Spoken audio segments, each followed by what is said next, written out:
Hi hello सगळ्यांना नमस्कार. मी रत्ना तुमचं सगळ्यांचं स्वागत करते माझ्या यूट्यूब चॅनलवर. चला, आज आहे संडे आणि आज आमच्या घरी ना वरणबट्टी बनवते.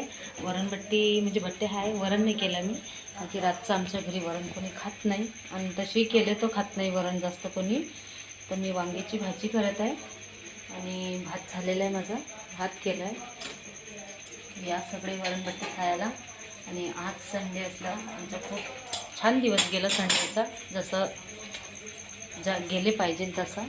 आणि बघा मी इथं ना बट्ट्यांसाठी इथं सगळं रेडी करून ठेवलं आहे. वांगे बटाटे कापून ठेवलेले आहे आणि चहा ठेवलेला आहे थोडंसं मिस्टरांसाठी. ते बाहेरून आले ना आता. आमच्या इकडे तर 2 दिवस झाले कंटिन्यू पाऊस चालू आहे. इतका पावसानं खूप नुकसान झालेलं आहे, खूप पावसामुळे.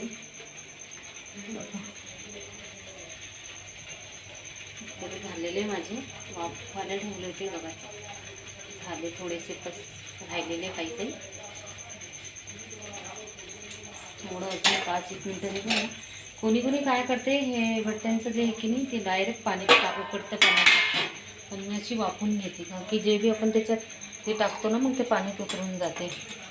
पोहा वगैरे टाकतो म्हणून मी फक्त वाफून घेते. आणि मी याच्या पहिले बी 8-15 दिवस पहिले बनवली होती बट्ट्या.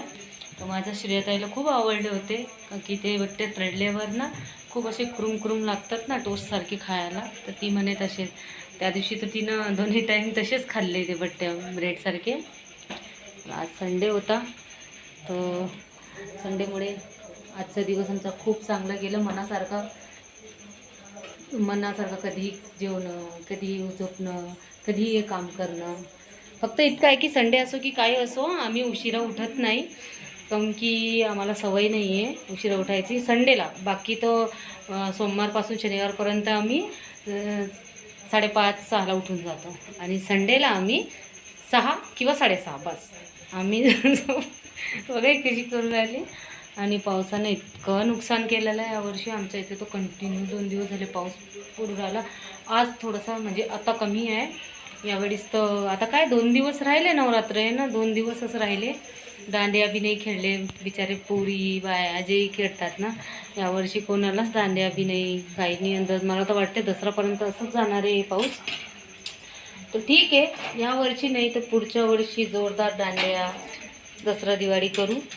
पण ज्या गावात खूप भरपूर पाणी झालेलं आहे, जसं पंजाब, सातारा, तर आसपासच्या गावामध्ये ना खूप जोरदार